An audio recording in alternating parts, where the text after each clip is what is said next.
వెములవాడ ప్రభుత్వ ఆసుపత్రిలో జిల్లా జడ్జి జ్యోతిర్మయి సోమవారం బండంటి బిడ్డకు జన్మనిచ్చారు.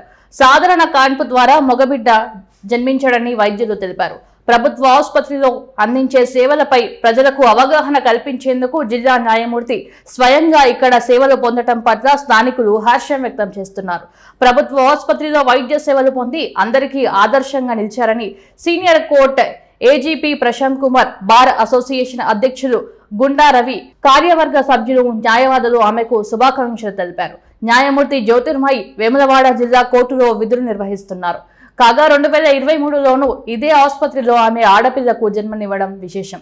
కాగా ఈ విషయం తెలిసిన వైద్య ఆరోగ్య శాఖ మంత్రి దామోదర్ రాజ్ నరసింహ ట్విట్టర్ ద్వారా న్యాయమూర్తి జ్యోతిర్మయికి అభినందనలు తెలిపారు. ప్రభుత్వ ఆసుపత్రిలో అనుభవం, నైపుణ్యం కలిగిన వైద్యులు అందుబాటులో ఉంటారని, వారి సేవలు పొందాలని ఆయన ప్రజలకు సూచించారు. ప్రజాప్రభుత్వంలో రాష్ట్రంలోని ప్రభుత్వ ఆసుపత్రులను బలోపేతం చేస్తామని మంత్రి దామోదర్ పేర్కొన్నారు.